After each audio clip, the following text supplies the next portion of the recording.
Well, I'll tell you, Charles, if it's possible to bitch slap an entire room, J.D. Vance did it, European vacation style, just the other day. How are you?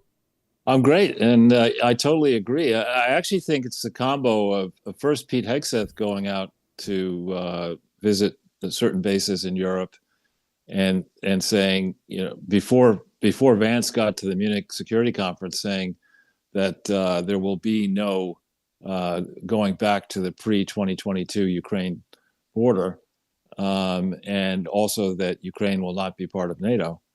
Um, that was a nice opening salvo. But J.D. Vance, really, I think he went strong into that conference, and it's about time.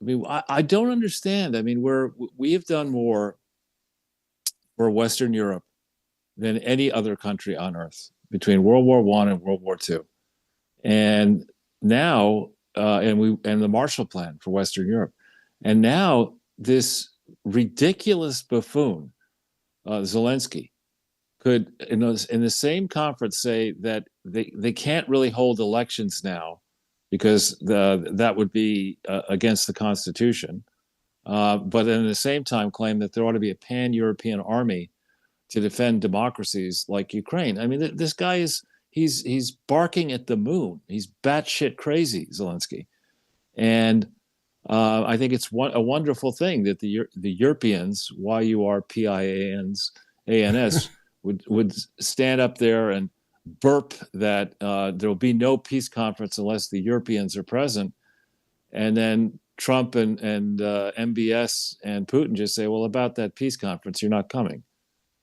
And also, and also, the Russians, I think, you could say what you want about Russia. Maybe they've made some mistakes. We all make mistakes. But the Russian position has been crystal clear from the outset, from before this special military operation. And the Europeans have been stupid enough to go out there and admit that the Minsk Accords, which Putin and Lavrov and others point out were ratified by the UN, the Minsk Accords were never meant to be a real thing, according to multiple European leaders. Ridiculous. And I think the Russia and frankly the Trump administration is absolutely right to say, listen, if you Europeans want to, go to your conferences and listen to Klaus Anal Schwab and hire his minions and plot to decimate the world and continue down ruinous paths where your populations are shrinking, where energy costs are 4 times as high in Germany as they are in the United States now. Brilliant. That is fucking brilliant. You want to have a competitive paper industry, utility industry, any industry that needs power, by all means, push up the cost of energy to 4 times the level of an important competitor, and you're going to win. You'll win. And then open up your country to immigrants who have no interest in assimilating in Germany, and indeed are hostile to the founding principles and the ideals of the German society. You open up a floodgates of marauders, including Ukrainian marauders and African marauders and Middle Eastern marauders, and you'll really be able to compete against Southeast Asia and America, Texas and Nevada and Florida. It's just the people who go to these stupid ass European conferences. They should have their expense reports rejected, their jobs terminated. I don't want to cooperate in the destruction of America with a bunch of idiots, many of whom I think are conflicted, if not corrupted. You don't want to pay the strip club bill? Not at all. Steak dinner. let the hookers go somewhere else to get paid. I mean, so I mean, this is a time where you're sitting there and your negotiations with somebody who's not doing, somebody in your family, let's say a child hasn't listened, is not paying attention in school, is not putting the effort in to get the grades that person should get, and then the person turns 18 and demands a BMW, and not a 3 Series. That's where Europe is right now. It's like, guys, ladies, fuck yourselves. Just we're not going to support this. Okay? If you're going to have societies that will be hopelessly corrupt and then say that we need to comply with your Digital Services Act or whatever it's called so that policemen who are, just returned from a diversity, equity, and inclusion coven to learn what Satan would say, are going to go and police your Facebook posts or throw you in jail for criticizing the government. That's not a society that has anything in common with America right now. And indeed, I mean, if we think about who's on our friends list and who's on our enemies list, I would put much of Western Europe on our enemies list right now until there are important elections where we don't interfere through USAID. That's basically what J.D. Vance's speech said, and then German Chancellor Scholz accused him of interfering in the German election. I think it's pronounced shits. Yeah. Yeah, well, they dare to do that? I mean, Keir Starmer in the UK and the Labour government bragged. They sent operatives into America to support Harris and fight Trump in 2024. And I suspect in 2020 and 2016, they were very much involved. In 16, promoting Hillary, and 20, promoting Biden. The nerve of these bastards. Well, look at this. The bought and paid for Politico had a story here saying, the British are coming. And I mean, I guess they're kind of joking or something, but this was right before the election. Which election? 2024. Yeah. Tech billionaire.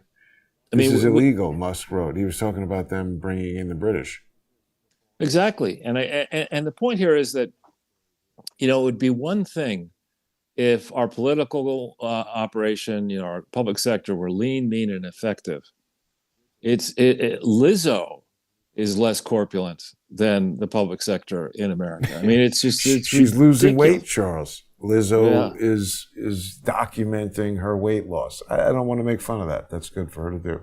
I'm glad she is, but she still needs to do more of it. And I mean, our government really, from what I'm seeing now, I had no idea that so much of our government was working from home.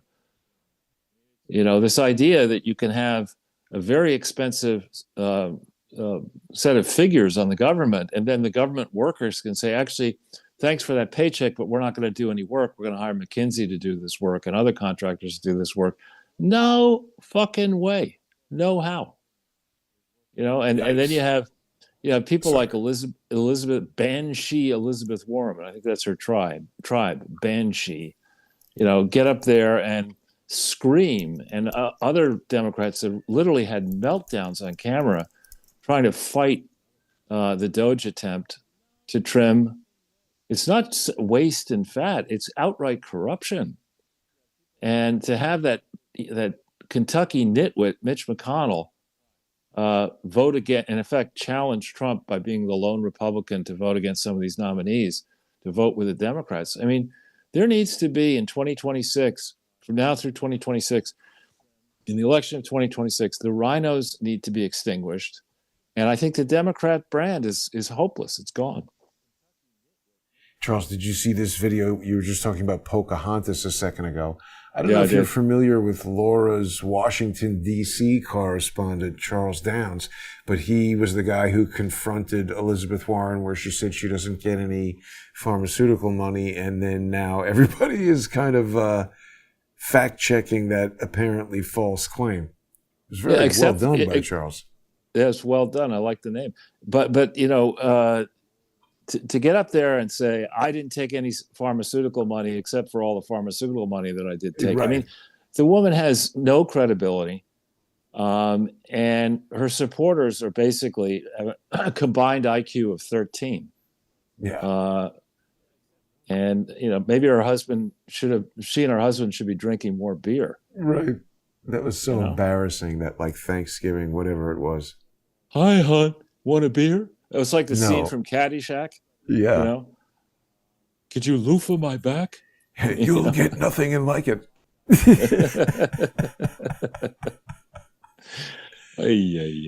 So, Charles, there's a ton of stuff going on. We've got judges going out of control trying to stop Trump. Everybody's protecting fraud. It's crazy.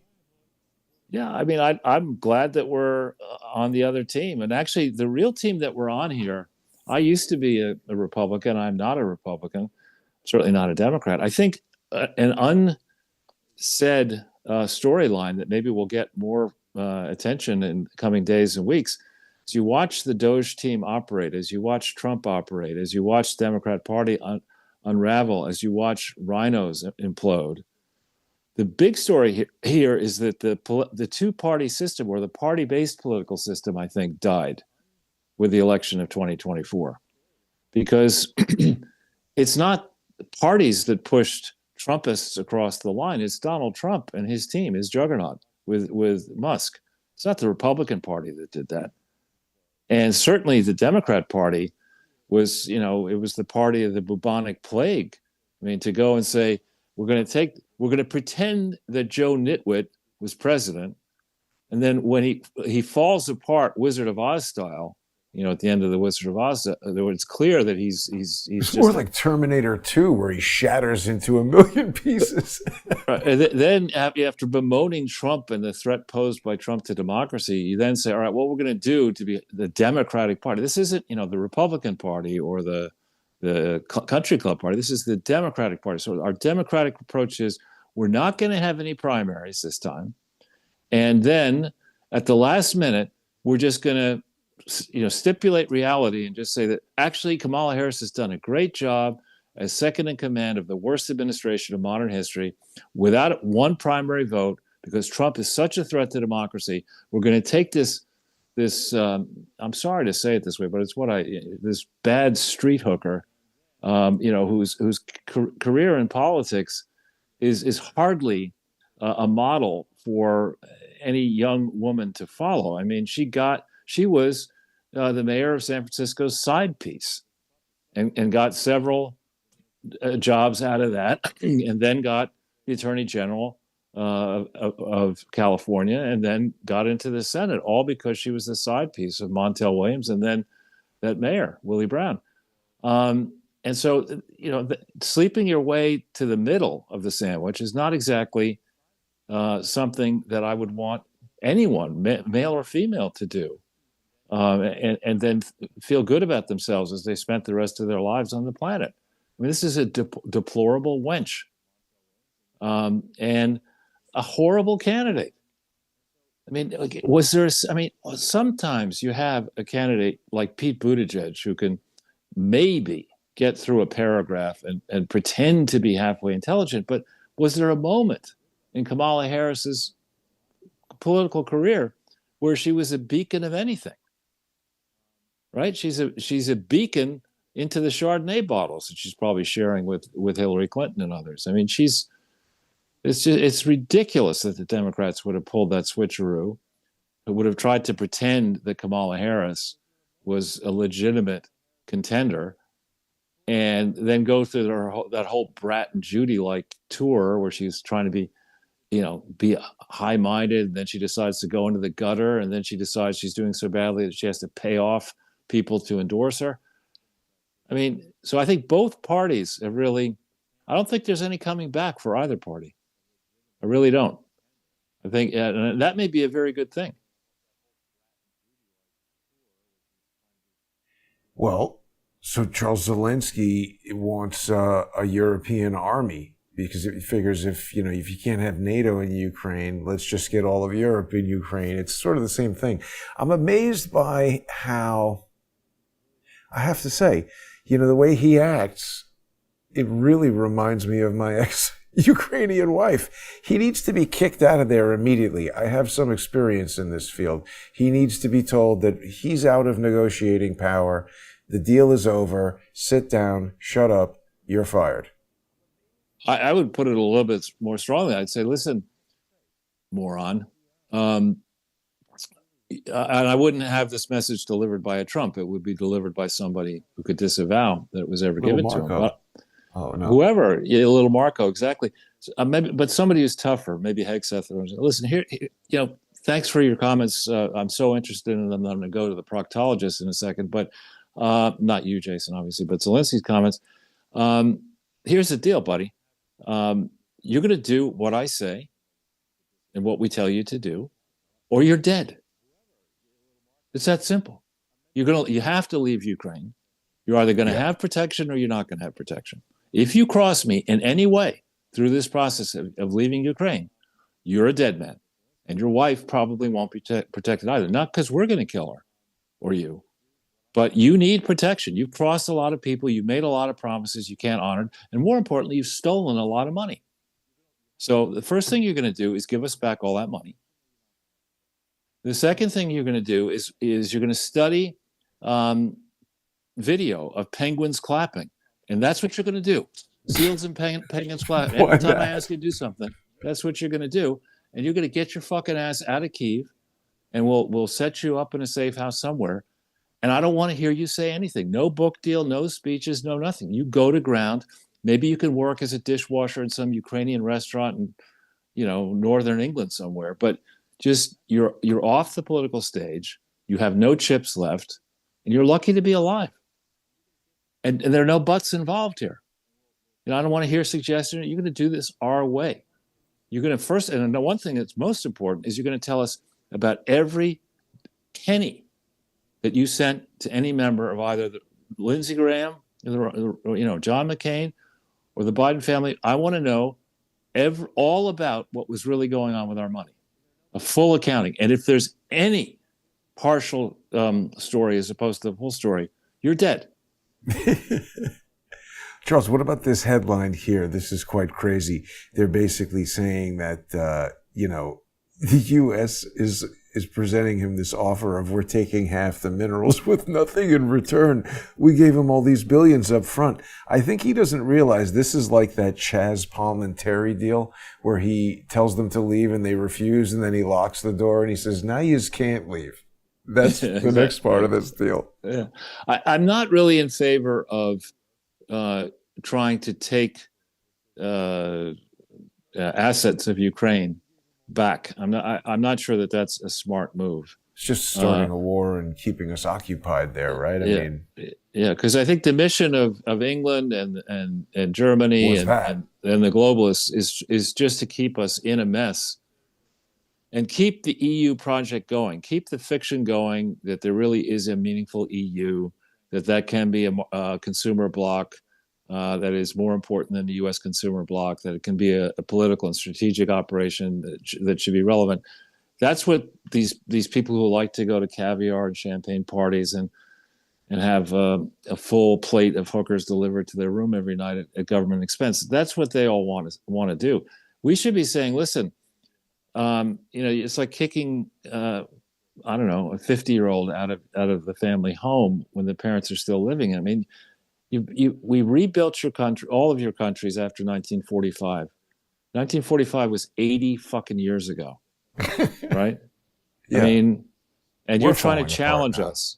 I mean, you challenge us at every turn. We try to get something done. You give us shit when we tell the world that global warming is a myth, because it is a myth, climate change. And you're going to fight us on that. You have been fighting us on that. We say we want Greenland, and if France is going to get involved. Now, what business does France have in Greenland? None. And you're just going to have to stop. France is not, I mean, I love, I have some great friends in France, but France is not a country that stands at the same level as the United States. It just isn't. And so we're looking at you, Emmanuel, and we see what you're doing. Yes, it's fun to go to Paris and in the summer, especially go to the French Tennis Open. There's some great restaurants and hotels and stuff like that. But come on, guys, if you want to cater to some of these conferences, good coffee, nice flaky croissant. Yeah. And, women are beautiful. Some of the fashions make sense. Many don't. But I mean, we're not doing this anymore. We're not pretending that you're on the same path that we're on, because you're not. You don't control your own borders. You have ungovernable portions in France where they've let in all these illegal immigrants, and the police are too scared to do anything. Right? You need to tend to your own knitting and sort yourselves out. Make France great again. As for these G meetings, the G-Wagon meetings, the G7, the G20, the G whatever, fuck all that bullshit. It's just irrelevant. And as are the Bilderberg meetings, as is the Bohemian Grove, as are, just stop all this stuff. Okay, we're not doing Wait a that. second, Charles. Staying on France, what about all of Candace Owens' information she's revealing about? Yeah, it's strange. I mean, I haven't really watched much of that, and I like Candace Owens. I think she got the Kamala Harris stuff right. I haven't had time, given my schedule recently, to really watch the Candace Owens stuff, but she's certainly raising a lot of questions, and the correct response, if once it got to the level, less than it is now, but where it was getting so much attention, if what she's saying is false, then Brigitte and Emmanuel have everything they need to disprove what Candace Owens is saying. The fact that they're not saying, this is incorrect and here's why, I think it's just fueling the controversy. Yeah. No doubt about that. But Charles, what about this other major news where Elon Musk's father says Obama is a queer married to a man, and then was talking about Michelle Obama has a 9-inch schlong in her tracksuit. Did you see that? Yeah, I did, and I think it was Joan Rivers. Joan Rivers said the same thing, and a few weeks later she cited that. Yeah. Well, I mean, look, quite funny. Elon Musk. I'm not sure who's funnier, the father or the 4-year-old kid. Well, on the subject of Barack Obama, I actually was legitimately hopeful in 2004 when he gave that speech at the Democratic National Convention in the summer. I actually thought that speech was fantastic, and I was hopeful that the guy was as advertised. There's no black America or white America. There's one America and all that stuff. Blue and red and whatever he said. And it was a great speech, and it had some good, it had some uplifting moments to it. And what is he? He's nothing more than another Clinton-style grifter with a fake presidential library and fake book deals and fake prizes and ridiculous speeches. And to see him in 2024 on the campaign trail try to pretend that you were a racist or a sexist because you couldn't get, I hesitate to say this, but behind Kamala Harris. Right. I mean, Montel. it's just what? Yeah, exactly. Montel. Yeah, exactly. It's just no. I mean, Kamala Harris is a joke, a very bad joke. She is not a manager. I mean, there are many stories out of her vice presidential staff. Turnover was ridiculously high, and she screwed up everything that she every initiative that she was supposed to be in charge of. She screwed up. What about now? She's going to run for governor of California. Look at this. They're saying that I think it was Rick Grinnell who said this. Yeah, going to run for California governor if Kamala enters the race. Look, I like Nathan Gay. Is that a code? I don't know, but I like Rick Grinnell. I actually like parts of California. But at this stage in the negotiations with Russia, I'd be inclined to just give California to Russia. And no, we can't do that. They're basically turning it into its own little communist bloc. They're going to turn Pacific Palisades into low-income housing. I mean, I don't understand how they think they can do these things, just steal people's property and do whatever the hell they want with it. But Charles, we have only about another minute here before we make our way to the First Amendment Forum. Time flies when you're eviscerating, Kamala Harris. But there's a huge number of workers being laid off, and people are tracking all kinds of different things, like the number of houses going up for sale on Zillow and whatever, and also the number of searches for criminal defense attorneys and all that kind of stuff. So we have a lot of stuff to continue discussing. People are going to be able to join us in the First Amendment Forum. There's a lot of people who are already sponsoring the show, but if you're not, you can still, until the end of February, using your regular credit card, sponsor on odyssey.com/@crowdsourcethetruth, crowdsourcethetruth.substack.com, or subscribestar.com, or patreon.com/crowdsourcethetruth. We still have to talk about Eric Adams. There's a ton of things to discuss, Charles. So stay with us, everybody. We'll be